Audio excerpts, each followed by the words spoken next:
untuk kes-kes gini ni jarang berlaku. Kelebihan kedai kita ni kita cover bawah tanggungjawab kita. Kalau kedai lain kita cara mungkin tak apa you panggil towing hantar balik. Kalau kita kau rasa macam secara kemanusiaan kita tak patut kalau kita biar gitu. Secara kemanusiaan kita walaupun kita nego, kita ada tanggungjawab, kita fikir kalau bona tengah jalan tak apa. Kita cuba ikhtiar supaya tidak menimbulkan rasa marah dia. Apabila sebab customer ni dia bukan komen. Bila jadi gapo-gapo komuter dia walaupun tak ada kaitan dengan tangan kita, tapi tetap dia akan rasa tidak berpuas hati sebab sepatutnya kita kena cek belakang. Tapi dia hantar motor kita bukanlah dia restore sebutir anjing ataupun dia restore sebutir motor. Kita tahu belakang sebenarnya nyakit atas motor dia ada. Dan dari sebutir motor ni ada macam-macam sensor, ada macam-macam nyakit, ada macam-macam sistem. Jadi kita bagi hanya satu sistem.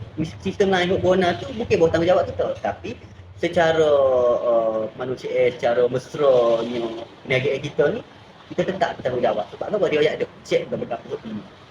Cuma kita nak cek buka belakang semua sistem, dia akan melibatkan kos, masa.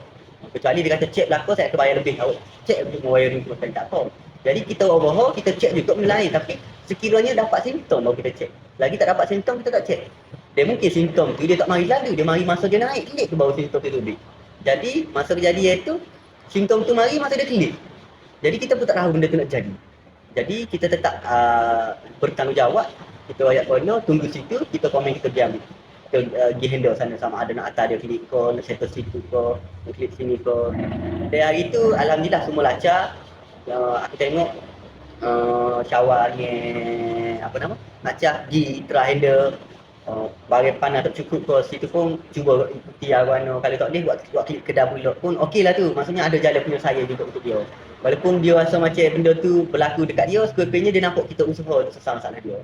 Situ pun tahniah lah sebab masih ada sikap responsibility lah tanggungjawab walaupun di luar waktu kerja masa tu. Sebab kerja ni memang betul pukul 9 sampai pukul 6 tu adalah tanggungjawab, tapi secara kemanusiaan gitulah pegawai lah. Kalau betul pukul 6 tutup supaya dalam konten TikTok lah, pukul 6 pakai tutup lah, tiga pak nak lepas gitu. Tapi benda tu tidak wadik lah, tidak patut berlaku lah. Sebab selagi benda tu boleh memberi kemudaratan ketidakselesaan kepada beberapa pihak, benda tu tidak patut berlaku.